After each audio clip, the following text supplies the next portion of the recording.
What's up, everybody? Randy Schachterly here, and today I'm going to dive into one of my favorite topics, which is of course nutrition. And I wanted to touch on really every angle of it because there's so many fad diets and there's so many dogmatic approaches to food, and I'm really going to debunk all of that and just share how diverse diet really gets, and touch on it from every angle. So like all of these things matter, right? Our race, our gender, our environment. I'm going to dive into the different food groups to really get in balance. Wild versus domestic, things to avoid. And at the end, I'm going to get spiritual on you, and we're going to go into vibration. So brace yourself. This is going to be probably a long video. All right, let's get started. So, as you know, there are a few fads going on right now. One of those is the carnivore diet and the vegan diet. And the reason these are popular and they heal people is because, okay, we'll go on the plant-based diet. First of all, plants are catabolic. They detox the body and they break it down. So if someone has an overgrowth of toxins or an overgrowth of something that the body needs to get rid of, and you go on a plant-based diet, it will get rid of that. So they break the body down. Animal products build the body up. Proteins build the body. So if someone is, say, this is why the carnivore diet works temporarily for some people, is if you are not built up properly, if you need building blocks for your body, and if you're eating gluten and things like that that harm the body, and then all of a sudden you go on only meat, it might heal you for a short period of time. So really it's about the plant to animal ratio is really how you keep a balanced diet sustainable, and you keep going. Like, forget the fads. They're not going to last. We're going to start to see these roll out as time goes on.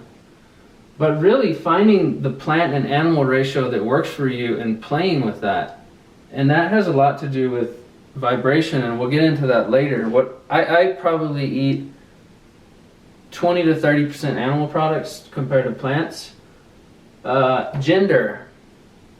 Typically men do better with more animal products compared to women.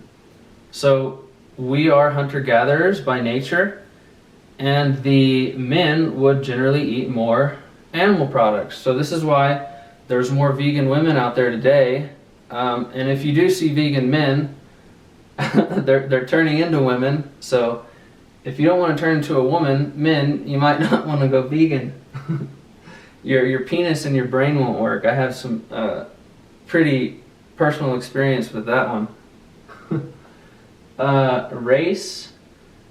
What I've seen from observing this for 7 years now is black people do better on a plant-based diet. Not vegan, not fully plants, like not only plants, but they do better on more carbohydrates and tropical foods. And what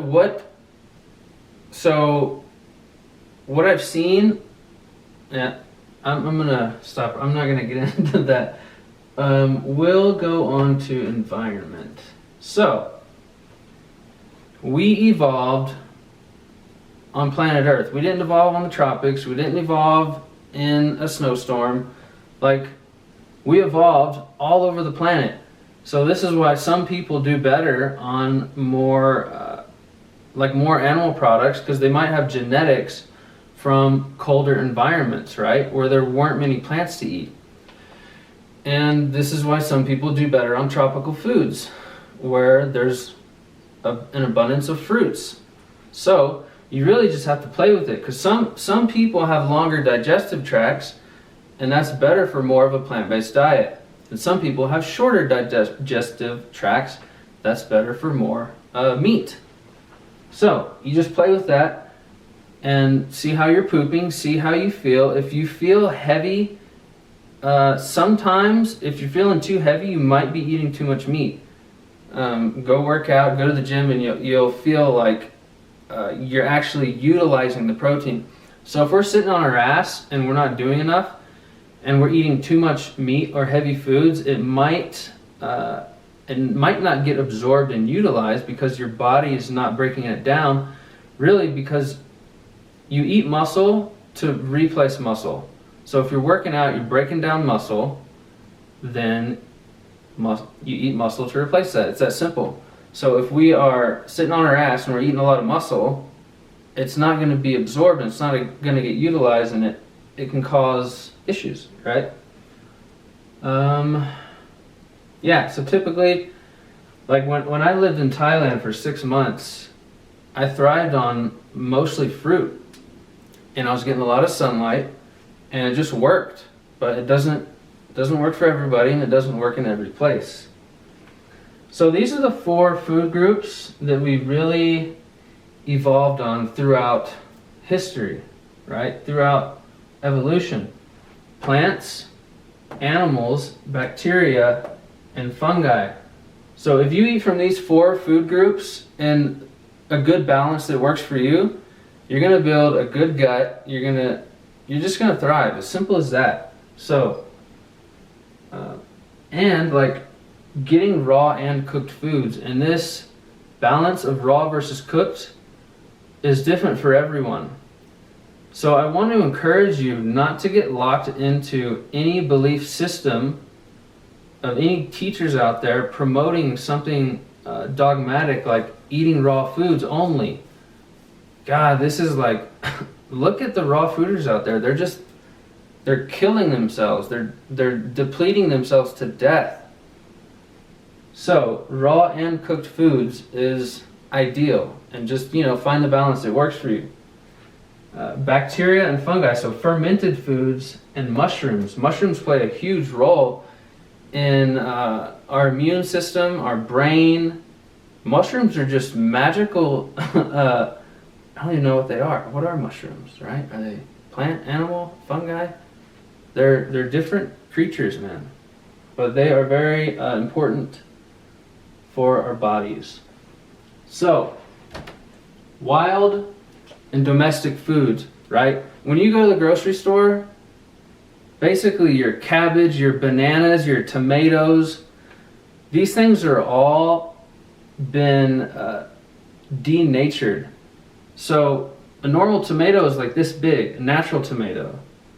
Natural blueberries are like this big. Natural strawberries are this big. Natural apples are like this big. So everything has been modified and bred in a way to where it's just bigger. So you have all these plants in the grocery store that are just bred to be put on size. And if you look at people that are eating these conventional foods, which pretty much everybody is, that the same energy that goes into making a food bigger and less nutritious, that energy gets transferred into the body. So human beings are basically eating products that are bred to be fat. So when we eat the plants and animals, that same energy is going within us. So like, this is why people are fatter than what's healthy. But wild foods are 1,000 times more nutritious, and we can start going in that direction. We can't eat all wild foods, but there are things in the grocery store that are closer to being wild. So your animals, you can get bison, you can get turkey, you can get fish, you can get quail, you can get duck, you can get all these animals in the store that are actually wild animals. They're not domesticated like cows, pigs, and chickens, right? And if you look at a cow, it's pretty dumb. Like they're stupid. They're dumb animals. So that same energy is going into you. You are what you eat. Same as the plants. So plants are bred in a way to be, they're not very strong when they grow up on a farm. Plants in nature go through droughts They go through they go through wind. They go through animals trying to eat them. So they're very strong. They develop this natural immunity. And when you eat the wild plants and the wild animals, you get this natural strength. That energy is going into you. So dandelions in the store. There's so many foods that are closer to their wild state in the store than you might think. So don't just go for whatever. Like, do a little research and look into wild foods. There's actually a lot of herbs. There's some wild fruits in there. There's wild animals. There's wild vegetables in there, and we can start moving in that direction and become a lot healthier and stronger. So, things to avoid, right? These are like the 4 things that are just killing out humanity. Well, besides the vaccines, right? That's probably the worst thing. But white flour, this is in your noodles, it's in your cereal, it's in your pasta, in your bread. That's like the worst thing that I think people are eating. If we could cut out white flour, your health is going to improve for sure. Table salt, you can just stop eating table salt and get good quality salts like Himalayan salt. There's other rock salts out there, sea salts. Pasteurized milk. I personally don't drink any dairy because it messes up my stomach, but some people do good on raw dairy. But pasteurized milk, I pretty much stay away from that. Some people do okay on it, but listen to your body, see how you feel from it. White sugar, it's a pretty obvious one. I really don't think sugar is that bad, and especially things like cane sugar. There's so many replacements for white sugar that are just as good. Cane sugar, honey, maple syrup, and they're delicious. So if you can just switch to these, I don't think they're that bad at all. I mean, hunter-gatherers would gobble down honey and maple syrup like all day long. It's fine. Raw versus cooked food. So this is where it gets into Chinese medicine teachings. In Chinese medicine, they refer to yin and yang, and this goes with food as well. So masculine and feminine. If your body has too much heat, you can cool it down. So heat meaning inflammation in the body. Maybe too much redness, maybe anger, too much rigidness, maybe too much masculine energy. And you can cool it down with cooling foods, yin foods, so raw foods, raw fruits and vegetables will bring it into balance. Or your body can be too yin as well. Maybe you're holding on too much.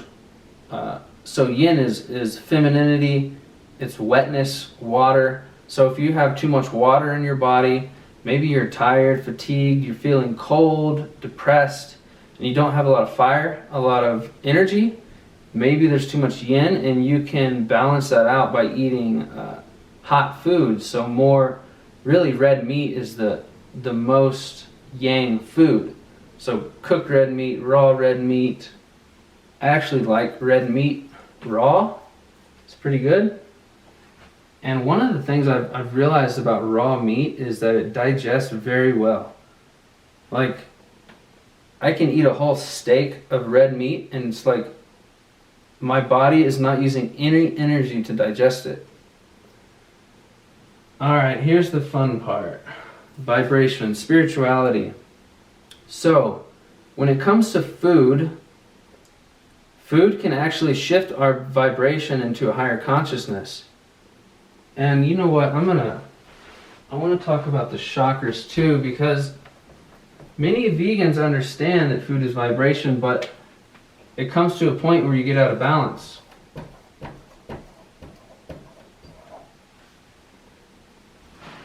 We'll put red meat down here. Red meat, potatoes, fruit, vegetables. We'll put rice right there. So, basically food is vibration, right? And we're coming into a place on the earth where we're raising our frequency, we're raising our vibration. So we can use food to raise it and put our being into higher states of consciousness, higher states of awareness and understanding of who we are, understanding of reality. And red meat, so red meat, we'll say chicken and fish are right here. They're a little bit more higher up there, but it pulls you down into the lower chakras. And this is where we're really connected to earth, we're connected to people, we're connected to the material world, is in our lower chakras. This is what connects us to earth. And the meat pulls us there. And the fruit is ascending, just like it's high on the trees. It actually makes us ascend. So look at fruitarians. They're spiritual and they're out in the spirit world, and but the problem is when you cut out all these foods and your energy is only in the higher chakras, you're only in the spirit world all the time, it's hard to be on earth, right? It's hard to survive and build strength and build relationships and a career and things like that. Like I don't want to live in the spirit world all the time. So the important thing is balance. This is why I eat such a balanced diet. I eat pretty much everything except for these 4 things. So I believe eventually, so we're in 3rd density right now. When we are in like 4th density, 5th density, the higher density we get to, the more we get into running on raw foods and eventually no food at all, like breatharian. But the thing is, we're in 3rd density right now. We can't eat this higher vibrational diet, like fruit and vegetables all the time, and expect to be healthy, because that's just not, it's not logical, it's not practical, it's not where we're at. So really what I recommend is eating from all the foods, and you're activating all your chakras, and you will become fully balanced. And that's what's worked for me. I've actually had Kundalini experiences because I eat a balanced diet, and I'm getting yin and yang foods. So the Kundalini energy is masculine and feminine, and when you eat the masculine and feminine foods, it builds up in your lower chakras and it goes up the higher chakras, turns into consciousness, and that's how we expand our consciousness, by getting those balanced foods. So not just eating fruit. For all you fruitarians and vegans out there that think you need to only eat that to raise your frequency, no, you need both to expand the energy in your body. If you only eat these, it's like you're missing an important piece of the puzzle, and you'll start to lose energy, right? So I hope this made sense. If you have any questions or have any requests, shoot them down below and I will probably answer them. Adios.